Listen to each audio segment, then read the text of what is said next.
Les géologues disent souvent que ce soit les diamants et l'or arrivent à se former. On parle de la formation de minéraux. Et ces minéraux se forment via ce qu'on appelle la température. À des fois, quand la température est forte et que cette température est associée de certaines composantes, et cela arrive à former par exemple le diamant. Le diamant. Il n'y a que toi qui règne, il n'y a que toi qui conduis toutes choses, et rien n'échappe à ton contrôle, ô Dieu, de ton esprit. Et sois-tu, ô Dieu, au nom sans suprême de Jésus, nous avons ainsi déclaré Amen. Amen. Aujourd'hui, nous commençons un nouveau thème que nous avons intitulé La parole de Dieu, une mine d'or inépuisable. La parole de Dieu, une mine d'or inépuisable. Lorsque nous essayons d'analyser les époques, nous allons remarquer une chose. Les pays qui ont de richesses minières aujourd'hui, autrefois peut-être on ne parlait pas de ces pays aujourd'hui. Autrefois il y a d'autres pays qui avaient des richesses minières. On ne s'est même pas exprimé. Et à cette époque, ces pays ont été aussi convoités par d'autres nations. Ainsi de suite. Mais il y a un moment où ces richesses-là commençaient à s'épuiser. Peut-être autrefois, ils avaient une grande quantité de réserves de gisements d'or. Peut-être ils avaient une grande quantité de gisements de pétrole. Mais à un moment bien précis, ces gisements commençaient à s'épuiser. Ainsi de suite. Et quand vous remarquez bien, et quand on parle de la formation de mines, les géologues disent souvent que ce soit les diamants et l'or arrivent à se former. On parle de la formation de minéraux.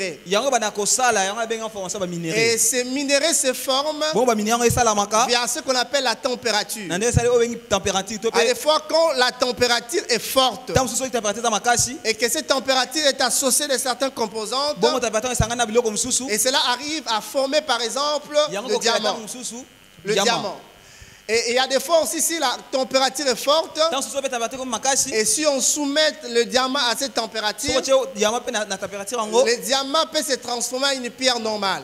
Est-ce que quelqu'un me comprend? Amen. Ainsi de suite. Et lorsque on parle de la formation de minéraux, et on dit souvent que les pays à forte température ou à température élevée, ce sont des pays à des fois des pays montagneux, comme certaines personnes disent, ou les pays qui ont subi ce qu'on appelle les éruptions volcaniques. Ce sont ces pays-là qu'on peut parler aussi de richesses minières. Et ils disent même, les géologues, certaines montagnes que nous remarquons ici sur Terre, ce sont autrefois des montagnes volcaniques. Mais maintenant, ce sont des volcans qui ont arrêté, en fait, des volcans qui ne sont plus en éruption. Raison pour laquelle ces volcans se sont restés comme des montagnes. Certains vont même plus loin en disant que tôt ou tard, ces volcans peuvent reprendre leur éruption. C'est-à-dire faire sortir encore du larve. Et à chaque fois qu'une montagne passe par l'éruption, c'est-à-dire un volcan passe par ce qu'on appelle l'éruption volcanique, et elle fait sortir ce qu'on appelle du larve. Ces larves-là ont des richesses exceptionnelles, selon certains géologues. Mais lorsque nous analysons, vous allez remarquer que plusieurs nations n'ont plus la même richesse qu'ils avaient autrefois. Aujourd'hui, par exemple, si on a tellement de gens qu'on appelle wewa entre guillemets, certains disent qu'il n'y a plus de diamants comme autrefois. Mais lorsque vous essayez d'interroger certains géologues, ils vous diront non, non, non, non. Les diamants exploités autrefois en Mbujimayi, c'était des diamants qu'on appelle des diamants de rivière, le terme qui m'échappe. C'est-à-dire c'est l'effet de la rivière qui a porté les diamants. Mais au fait, à Mboujima, il y a encore des diamants. Mais pour que ces diamants-là soient exploités, il y a une roche qu'on doit d'abord percer.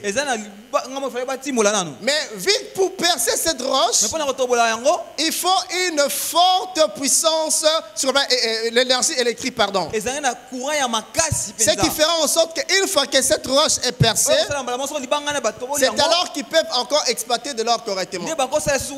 Du diamant, voulais-je dire. Et lorsque nous regardons des nations qui exploitent du pétrole, ces nations parlent déjà de après-pétrole. Ces nations-là se préparent parce qu'ils se disent un jour, le pétrole que nous avons, ces réserves peuvent s'épuiser. Alors on doit prendre des mesures préventives pour qu'une fois ce pétrole s'épuise, qu'on ne soit pas privé de nos richesses. Alors qu'est-ce que ces nations font? Ils transforment leur nation. Ils transforment leur nation en nation touristique. Par exemple, quand on parle de Dubaï, ce qui a fait la fortune de Dubaï, les Émirats arabes, c'est le pétrole, n'est-ce pas? Mais au-delà du pétrole, ils ont fait que leur nation soit une nation touristique. Ils ont construit de belles villes, ils ont construit des choses exceptionnelles, des immeubles en plein océan, des cités sous forme de palmiers, juste pour donner les gens le goût d'y aller. Ils se disent, même si demain on n'aura plus de pétrole, mais néanmoins les choses que nous avons pu réaliser avec l'argent du pétrole peut nous permettre à continuer à pérenniser notre richesse. Ainsi de suite.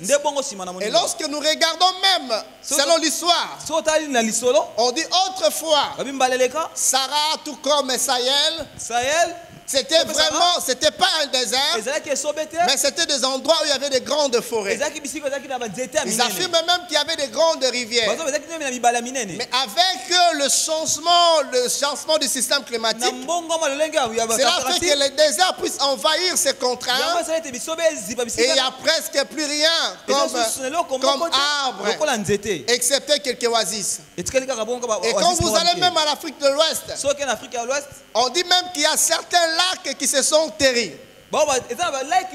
Les lacs se sont séchés naturellement comme ça et il n'y a plus d'eau. Et autrefois les gens pouvaient nager dans cette lac. Autrefois les gens pouvaient pêcher. Autrefois il y avait même des crocodiles dans ces eaux-là. Mais lorsque vous arrivez, il n'y a plus rien. On parle même des hôtels du lac. Mais lorsque vous regardez, il n'y a même pas un lac quelque part. Simplement parce que avec le temps, le richesse naturelle, le richesse du sous-sol arrive à s'épuiser. Est-ce que quelqu'un me comprend? Amen. Arrive à s'épuiser. C'est-à-dire tout ce que nous avons aujourd'hui en RDC, on dit une réserve exceptionnelle. On ne sait pas demain après demain si on parlera encore de ces richesses. On parle non, c'est une réserve, si c'est comment là. Mais est-ce que demain on aura encore cette richesse? Est-ce que demain on aura encore la même quantité d'or? Est-ce qu'on aura la même quantité de diamants? On ne sait pas. Mais les pays qui prennent des mesures préventives travaillent déjà pour parler après diamant, après or, après telle chose. Quand même qu'à chaque découverte du monde, la réponse est toujours la RDC en termes de richesse. Mais ce matin, nous ne parlons pas de richesse naturelle. On parle de la parole de Dieu comme une mine inépuisable. La parole de Dieu comme une mine inépuisable. Quand on parle de la parole de Dieu comme une mine d'or inépuisable, c'est une mine dans laquelle on extrait de minerais. La mine que nous parlons ici, une mine sous forme, la source des idées ou des solutions. La source des idées ou des solutions. La source des idées ou des solutions. C'est cela que j'aimerais parler de la parole de Dieu.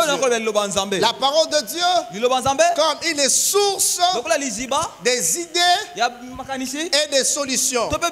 La parole de Dieu comme une source des idées et des solutions.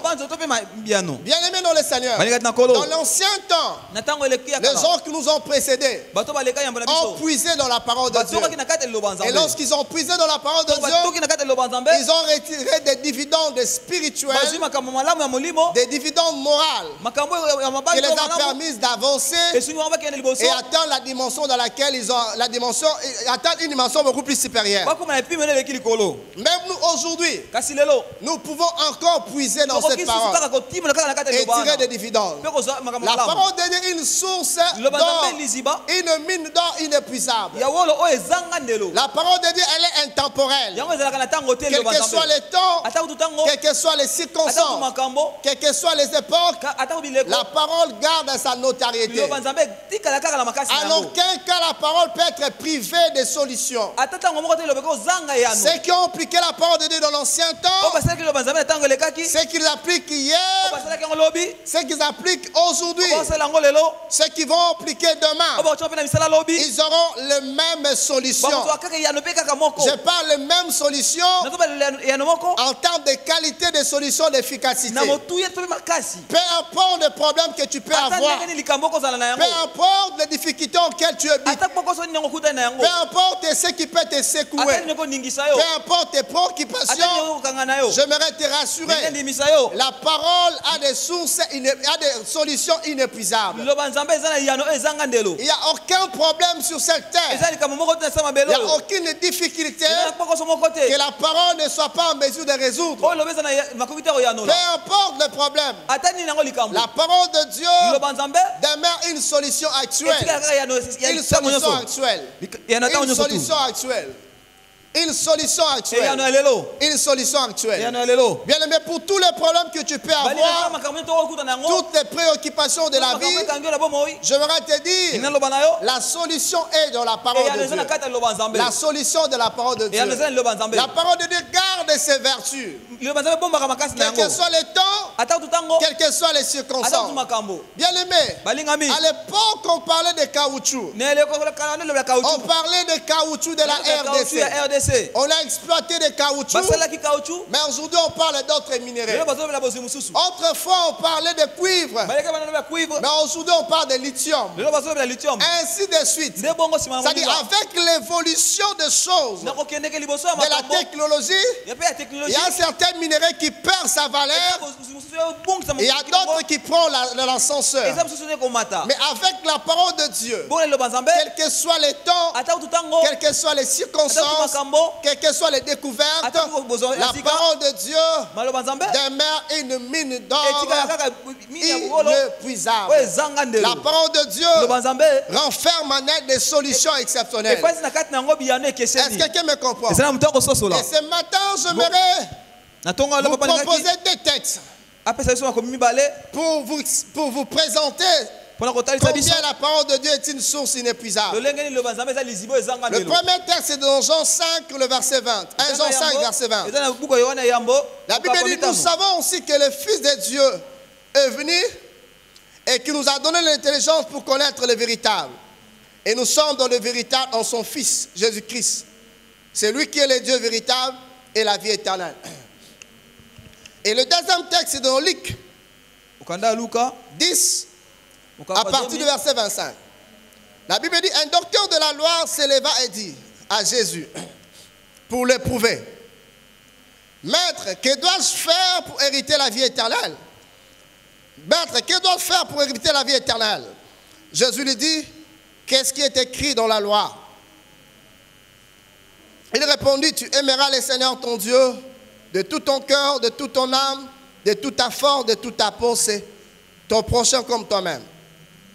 Le Christ répondit, tu as bien répondu, lui dit Jésus, fais cela et tu vivras.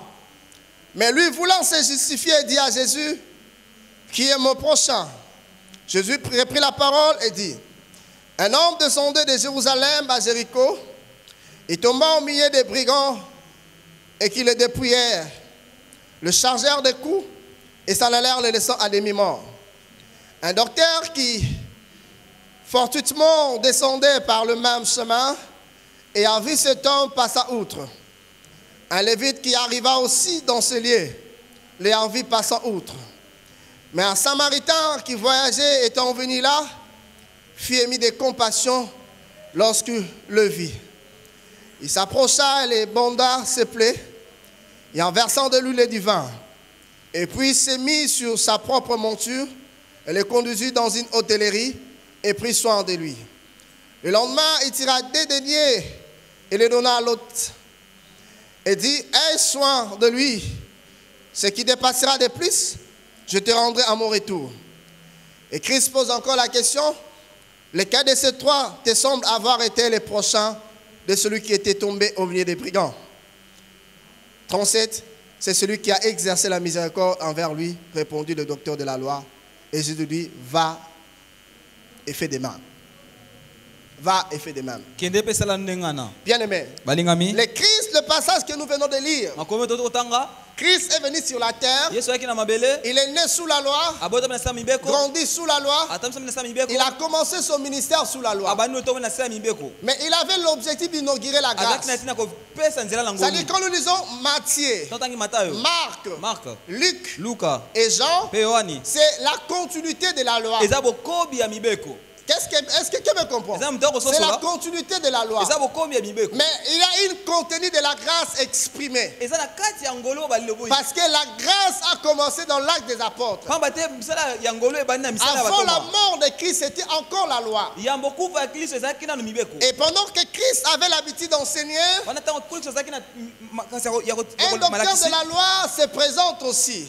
Et vous le savez bien, les docteurs de la loi, ce sont des personnes qui maîtrisaient bien la loi. Les personnes qui interprétaient bien la loi. Les personnes qui avaient la maîtrise de la loi. Et non seulement qui maîtrisaient la loi, mais il y avait des déviations dans le sens qui voulaient rattacher beaucoup plus la loi avec ce qu'on appelle le judaïsme. Et qui étaient des enseignements qui essaient un peu de dévier certaines choses. Et ces docteurs de la loi se présentent pendant les enseignements de Christ. Il pose une très bonne question à Christ.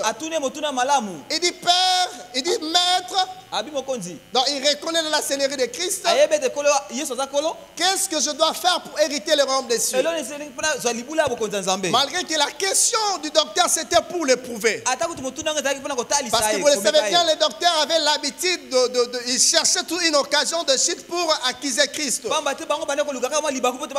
malgré qu'ils cherchaient une occasion pour l'accuser, la question qu'ils ont posée, ou la question qu'il a posée, c'était une très bonne question. Que faire pour hériter le royaume des cieux? Que faire pour hériter le royaume des cieux? Et Christ lui répondit, que dit la loi? Le docteur de la loi répond, il explique que tu aimeras ton prochain, tu aimeras le Seigneur ton Dieu de tout ton cœur, de toute ta foi, de toute ta pensée, et tu aimeras ton prochain comme toi-même. Et Christ dit, tu connais bien la loi, fais cela. Et voulant se justifier, question, qui est mon prochain? Et Christ va commencer à expliquer. Il donne une parabole. Une parabole, souvent c'est une histoire qui renferme des vérités. Une parabole, d'une manière, le dictionnaire dit, c'est allégorie qui suggère par analogie une conclusion morale. Et Christ présente le fait en disant, un homme descendit de ce chemin. Et quand cet homme se rendait, il descendait de ce chemin, le chemin qui séparait Jérusalem et Jéricho. Et il a été surpris par des brigands. Les brigands l'ont chargé de coups. On l'a laissé à demi-mort. On l'a laissé à demi-mort. Et un docteur de la loi passait par le chemin. Il a vu cet homme, il est passé outre. Et après une autre personne, un lévite, il passe par là, il regarde, il passe outre. Et puis un homme appelé Samaritain, il passe par là. Il voit le monsieur, il prend soin du monsieur, Et il prend le monsieur, l'amène dans une autre ville appelée Jérusalem. Et il demande qu'on prenne soin de lui. Il leur pose la question de qui de ces trois est le prochain. Il a répondu, c'est lui qui a exercé la miséricorde. Il a dit, toi aussi fais de même. Est-ce que quelqu'un me comprend? Amen, amen. Amen. Et on ne peut pas négocier par rapport à cela. Les passages de 1 on l'explique clairement. En lui nous sommes dans le véritable. En lui nous sommes dans le véritable. C'est lui le Dieu véritable. Mais quand même les docteurs de la loi essayent de tenter Dieu. Pendant que la Bible dit, tu ne tenteras pas le Seigneur ton Dieu. Mais lui essaie quand même de tenter. Mais malgré qu'il a tenté l'Éternel, le Christ ne voit pas ça. Mais le Christ voit la question qu'il a posée. Et Christ essaie de la question pour expliquer des vérités éternelles. Et lorsque nous lisons ces passages, vous remarquerez que les docteurs de loi maîtrisent la loi. Vous remarquerez que les Lévites enseignent la loi. Mais les gens qui maîtrisent la loi, lorsqu'ils ont vu ce monsieur rester par terre, qu'est-ce qu'ils ont fait? Peut-être qu'ils se sont posés des questions. Comment ce monsieur s'est retrouvé ici? Mais comment est-ce qu'il n'est pas l'un des brigands? Pourquoi ce monsieur a demi-mort? Ça, c'est la loi. La loi a l'habitude de poser des questions. La loi souvent prend le temps d'analyser. La loi a souvent l'habitude de juger.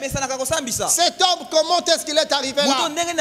Est-ce que lui-même n'est pas brigand? Est-ce qu'il n'est pas malfaiteur? Est-ce que c'était pas... La loi pose toujours des questions. Et les docteurs de la loi et les Lévites représentent la loi. Représentent la loi. Bien aimé dans la Seigneur. Lorsque la loi s'adresse aux hommes, si la loi s'adresse à nous, il est difficile qu'il y ait de rescapés. Quand on applique la loi, il est difficile que les gens soient sauvés. Parce que la loi est toujours dure. La loi suffit toujours. La loi s'impose. À des fois, la loi ne regarde pas ta condition. Est-ce que quelqu'un me comprend? Et c'est comme ces docteurs de la loi. Mais lorsque la grâce s'est adressée, la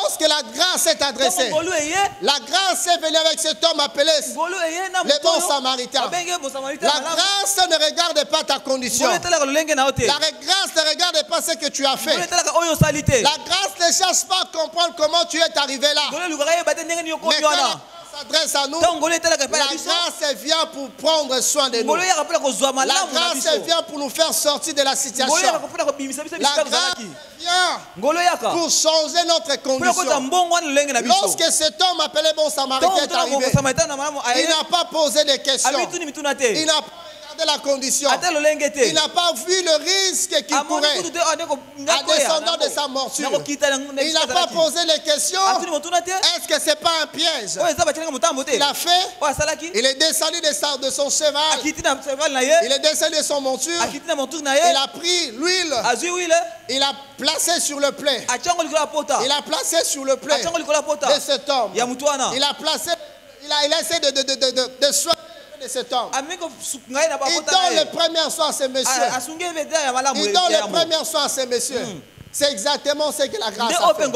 Lorsque la grâce est adressée à nous, non seulement il n'a pas regardé notre condition, mais elle est venue s'adresser à nous, en nous donnant l'esprit de Dieu. Après avoir soigné, après avoir nous enlevé dans cette condition-là, qu'est-ce que la grâce fait? Nous a donné de son esprit, afin que nous arrivons à vivre les mêmes choses, à voir des choses de la manière de Dieu, à voir la compréhension de Dieu et à bénéficier des dividendes célestes. Amen, amen. Amen. Alléluia. Amen.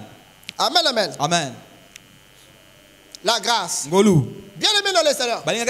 Nous tous, un jour on s'est retrouvés comme cet homme, à demi-mort. par nos erreurs, par l'héritage familial, par les péchés d'Adam, on s'est retrouvé dans des conditions compliquées. Des conditions où personne ne peut nous regarder. Des conditions où même la loi nous condamnait. Où la loi disait il doit rester comme ça. Parce qu'il a péché. Il mérite la mort. À demi-mort. Mais lorsque Christ est venu, Christ n'a pas regardé nos origines terrestres, bien sûr. Il n'a pas regardé ce que nous avons fait. Il n'a pas regardé nos péchés. Il n'a pas regardé nos irrégularités. Mais Christ a pris le risque de nous sauver. De nous sauver. Il a laissé sa gloire. Il est venu sur la terre juste pour te sauver toi et moi, pour te donner la vie, pour te faire sortir de la condition dans laquelle tu es. Il est venu.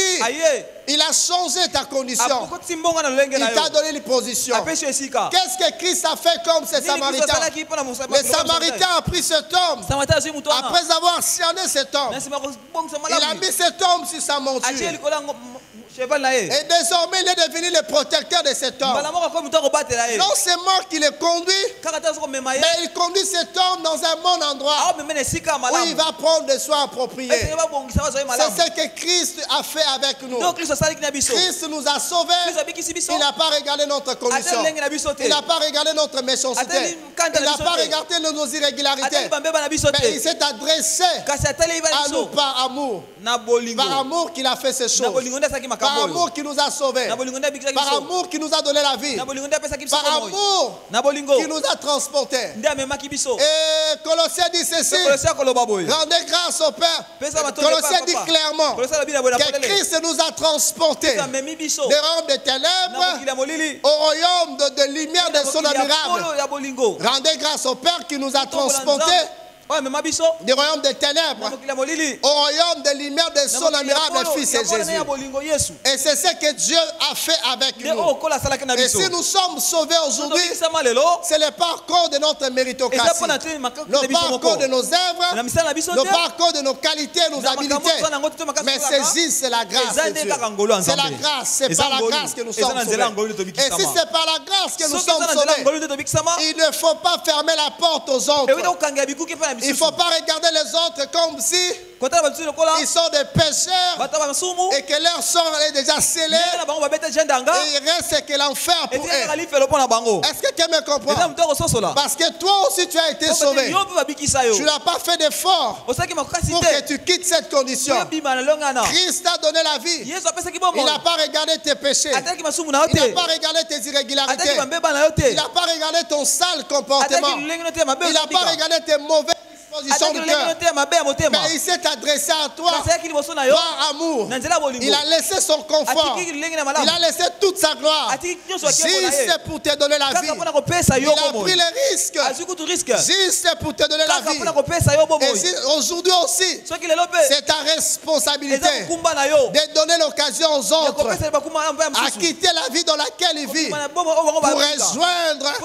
pour rejoindre les camps de Dieu. Il y a plusieurs personnes aujourd'hui qui sont dans les péchés, qui sont dans la masturbation, qui sont dans l'impudicité, qui sont dans l'adultère, qui sont dans des crimes, qui font des avortements, qui font des choses on ne sait pas comprendre, qui volent l'argent de l'État, des gens qui ne font que critiquer, des gens qui ont la haine, la jalousie. Je ne sais pas, qui font des choses qu'on ne sait même pas citer ici, qui sont dans l'homosexualité, qui vivent ce qu'on appelle le lesbianisme. Bien aimé, nous avons la responsabilité d'aimer ces gens-là et de les apporter la parole. Ce ne sont pas des gens qu'il faut mettre à côté en disant c'est l'enfer qui les attend. Du reste, la Bible dit, ne vous y trompez pas. Les impudiques, les lesbiennes et tous ces genres de personnes n'hériteront pas le royaume des cieux.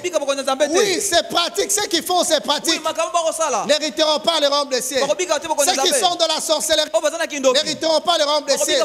Certes, mais notre responsabilité, c'est aider ces gens-là et ne pas les condamner comme ces docteurs de la loi. Ne pas poser trop de questions sur eux, mais de s'approcher de ces gens-là et parler de Christ. présenter Christ. Dis à ces gens-là, l'amour de Christ surpasse toutes choses. Insistez sur ça. Présentez Christ à ces gens-là. Est-ce que quelqu'un me comprend? La seule méthode que nous pouvons utiliser pour les ramener sur le droit chemin, c'est de présenter Christ. C'est de présenter Christ. Aujourd'hui, qu'est-ce que nous ne remarquons pas sur le statut de ceux qui s'appellent hommes de Dieu, enfants de Dieu, voulais-je dire? On va voir une dame qui a volé dans une boutique. Toute une église qui prend ces malactes que la dame a posés et ils mettent ça sur leur statut. Quand tu poses la question pourquoi ça? Non, c'est une dame qui a volé. Bien aimé dans le Seigneur. Toi, quand tu voles, à des fois il n'y a pas de témoins, il n'y a pas de caméra. Mais cette dame a volé. Certes, l'acte qu'elle a posé n'est pas bon. Mais est-ce que tu dois encore l'exposer comme ça? Est-ce que tu dois l'exposer? Et souvent, qu'est-ce que nous ne remarquons pas? Quand quelqu'un pose un acte, au lieu de chercher d'abord à reprocher la personne, les gens sont prêts à prendre des caméras, filmer. Et après avoir filmé, c'est les réseaux sociaux. C'est sur le statut de WhatsApp. Mais les gens qui font ça, ce sont des chrétiens. Ce sont des chrétiens. Ce sont des chrétiens. Ce sont des chrétiens. Bien aimés dans le Seigneur. En faisant cela, on constitue une barrière pour que les autres puissent rejoindre notre royaume. Nous constituons nous-mêmes une barrière. Si Christ n'a pas regardé nos conditions, si Christ n'a pas regardé nos irrégularités, mais il s'est adressé à nous. Il a pris le risque de nous sauver. Comme ces bons samaritains, c'est ce que nous devons faire aussi. La Bible dit clairement, car Dieu a tant aimé le monde, il a donné son Fils unique, afin que quiconque croit en lui ne périsse point, mais qu'il ait la vie éternelle. C'est un sacrifice. Ce n'est pas seulement un privilège. Il s'est sacrifié. C'est de même aussi ces Samaritains. Il s'est sacrifié pour donner la vie à quelqu'un. Sacrifié pour enlever quelqu'un dans la condition dans laquelle il s'est trouvé. C'est de même ce que nous devons faire. Travailler pour sauver les autres. Travailler pour amener les autres sur le droit chemin. Peu importe ce qu'ils ont fait. Condamner l'acte, mais ne crucifiez pas la personne. Condamner l'action, le comportement. Mais il ne faut pas bannir la personne. Travailler pour que cette personne-là change, pour qu'il comprenne les choses qu'il est en train de faire ou les choses qu'elle est en train de faire peut l'amener en enfer. Mais si la chose, s'il donne sa vie à Christ, Christ est capable de le sauver. Parce que la grâce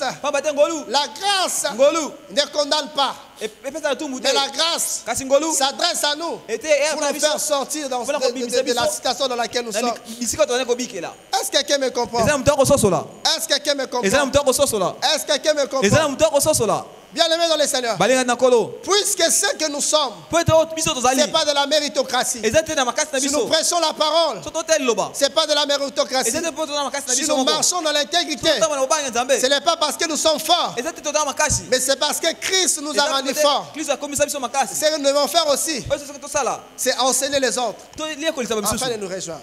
Est-ce que quelqu'un me comprend? Mais pour arriver à ce niveau, il faut de l'amour. Il faut de l'amour. Il faut de l'amour. Bien aimé, l'amour, c'est l'accomplissement de la loi. L'amour, c'est la manifestation. C'est la manifestation de Dieu. Lorsque nous faisons des choses par amour, l'amour que nous manifestons de façon permanente, c'est cet amour qui fera en sorte que le monde puisse quitter la misère. C'est cet amour qui fera en sorte que les autres ne puissent pas souffrir. C'est l'amour qui fera en sorte que le monde puisse évoluer correctement. Et c'est l'amour qui fera en sorte que nous puissions vivre l'équilibre. Si cet homme s'est adressé a pris soin de l'autre là. Il a fait ça par amour. Non pas qu'on parle de lui. Mais lorsque nous remarquons l'église aujourd'hui, bien aimé, plus nous avançons, l'amour diminue de plus en plus. L'amour diminue de plus en plus. Les enfants de choses pour leur propre gloire, mais sans passer à l'autre qui est son prochain. Les enfants de choses pour impressionner, sans tenir compte de l'autre. Sans tenir compte de l'autre. J'ai été un peu scandalisé cette année. Bien aimé, je posais même la question à ma belle-sœur et posais aussi la question à mes amis médecins. En fait, comment ça se passe? C'était quoi en fait? Il y a plusieurs personnes qui entrent dans le coma. Et lorsqu'ils entrent dans le coma, on dit qu'il faut utiliser l'oxygène. N'est-ce pas? Et ça dit quand la personne a ce qu'on appelle entre de la souffrance et qui ne sait pas respirer normalement, et la personne doit les mettre sous l'oxygène pour permettre à la personne de respirer normalement.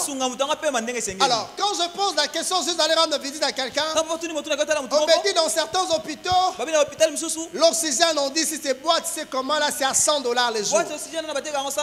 Lorsque quelqu'un tombe malade et qu'il est dans cette détresse de respiration, on vous demande à l'effort de donner $2,500, $5,000 juste comme caution. Pourquoi? Parce que la personne sera sous oxygène. Alors ça retient tellement mon attention, je pose la question. En fait, comment on fait avec cet oxygène? D'où vient cet oxygène? On m'a dit non, on fabrique ça. On fabrique ça. On fabrique ça. Ça m'a dérangé. Et je parlais avec quelqu'un, je ne me rappelle plus. Il m'a dit sous d'autres cieux, lorsqu'il remarque que les jours se sont écoulés et que tu es sous machine, qu'est-ce qu'on fait? On débranche carrément. Vous comprenez? On débranche. C'est donc quand on débranche, on laisse la personne mourir. Alléluia. Amen. Mais pourquoi on laisse une personne mourir?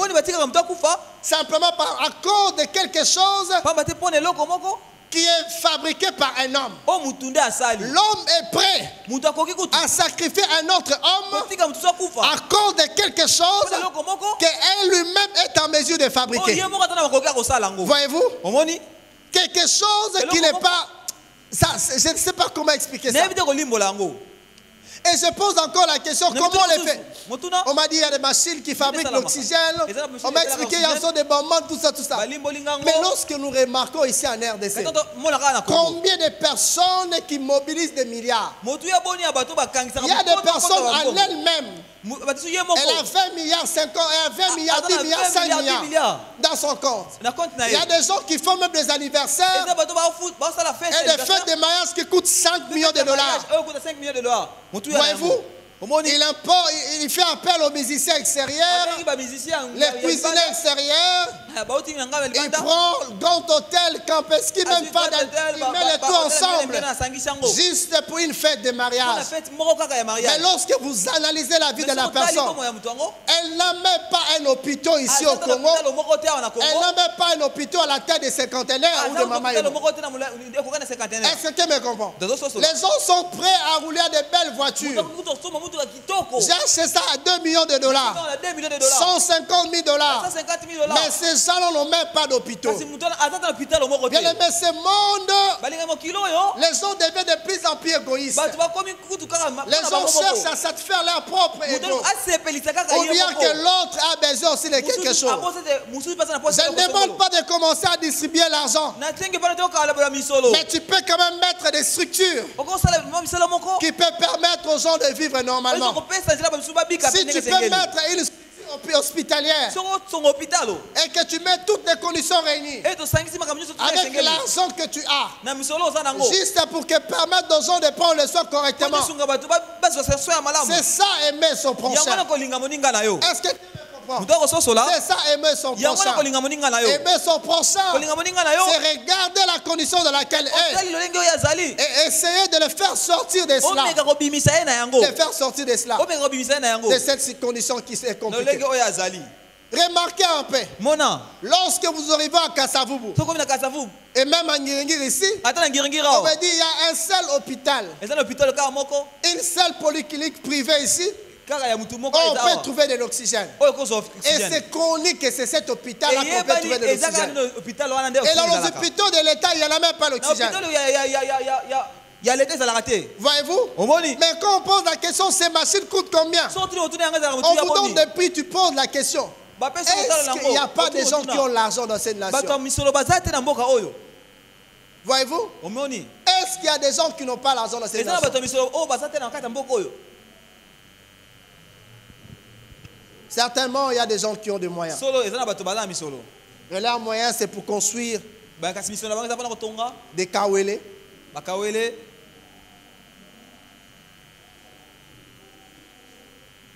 Et demain après demain, ces kawele risquent de disparaître. Amen, amen. Amen. Bien-aimé, certainement que Dieu va te bénir. Certainement que tu auras des moyens. Certes, pour le moment, tu es dans une position beaucoup plus confortable que les autres. Mais c'est que Dieu attend de toi que tu manifestes l'amour vis-à-vis de ton prochain. Cette parole est d'actualité. Cette parole s'adresse à nous pour le moment. S'adresse à nous pour le moment. S'adresse à nous. Arrivons tout comme à la mesure de voir aussi les intérêts des autres. Arriver à répondre aux besoins des autres. Ne cherchez pas à tourmenter les autres. Quand tu aimes Dieu, quand tu aimes ton prochain, tu ne feras pas des choses pour le faire souffrir, mais tu feras des choses pour répondre à ses besoins. De ses besoins. Mais quand tu aimes ton prochain, avant de poser n'importe quel acte, tu te mets d'abord à la place de l'autre. Si j'étais à sa place, d'accord, réagir. Est-ce que quelqu'un me comprend? Tu es là par exemple, tu es jeune fille, mais tu acceptes d'aimer un homme marié. Je vais vous poser, vous les filles qui êtes ici. Accepterez-vous que votre mari puisse avoir une autre fille à côté? Les filles, vous êtes là. Vous allez accepter ces choses. Moi, si ni agonzi mobali na ye azala makangu mpenzi. So azali na mona etasiko. Azali. Ba maman. Moi si agonzi mobali azala makangu azali. Alors, ce qui agonzi mazate, toi aussi ko sala yango ti. Amen. Amen, amen. Amen. Mobali batu aza mobali ya batu. Zela mobali na yo awoya. Amen. Voyez-vous? Tu es là, tu es âme. Bien aimé dans le Seigneur. Peu importe tes moyens, peu importe tes opportunités, peu importe ta beauté, par l'amour de Christ, moi si à Batu.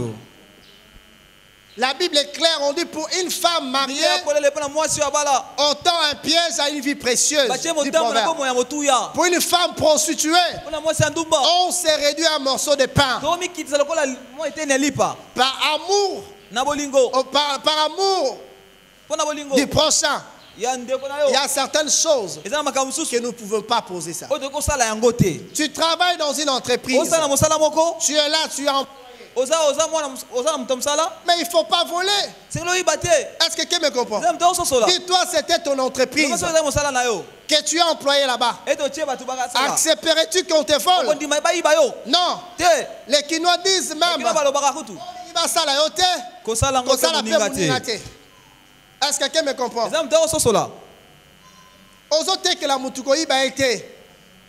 Parce que si c'était toi et que tu te vends, quelle sera ta réaction?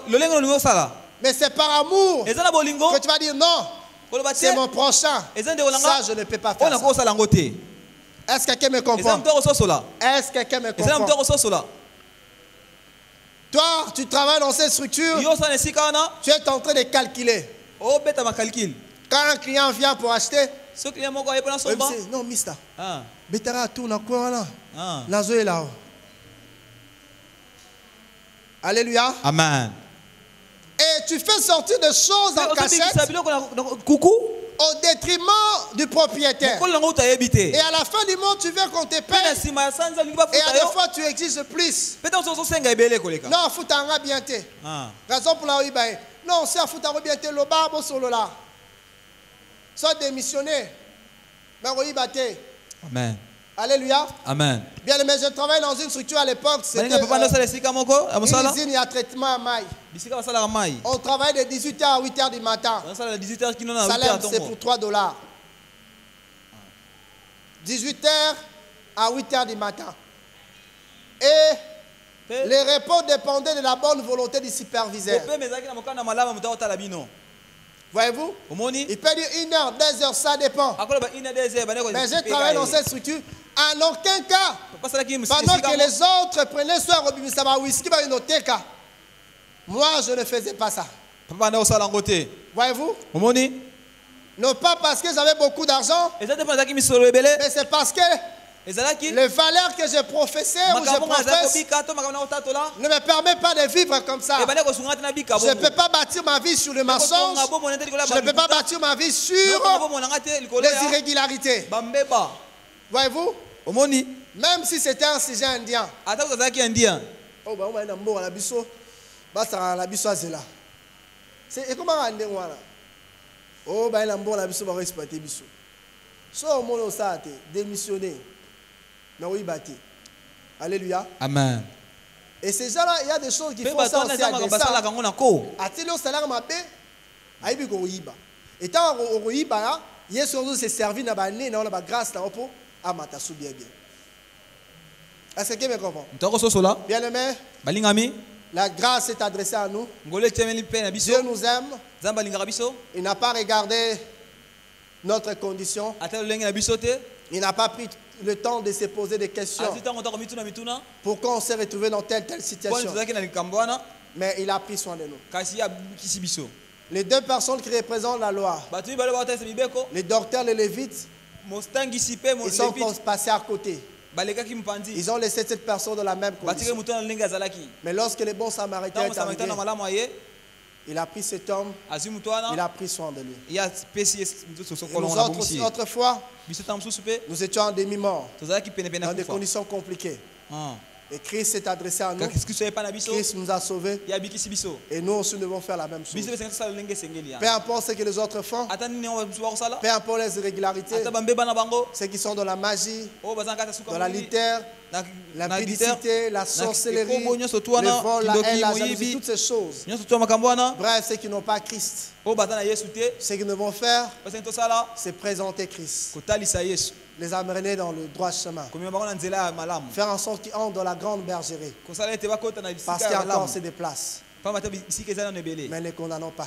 Il ne faut pas avoir l'habitude de condamner. Nous devons savoir aussi aimer ses prochains, c'est répondre aux besoins de ses prochains. Avant de poser un acte, regarde-toi d'abord. Si tu étais à la place de l'autre, comment tu allais réagir? Comment tu allais recevoir cet acte? Et c'est de cette façon que notre Dieu sera de plus en plus célébré et que le nom du Seigneur sera de plus en plus élevé pour sa seule gloire. Les géologues disent souvent que ce soit les diamants et l'or arrivent à se former. On parle de la formation de minéraux. Et ces minéraux se forment via ce qu'on appelle la température. À des fois, quand la température est forte et que cette température est associée de certaines composantes, et cela arrive à former par exemple le diamant. Le diamant.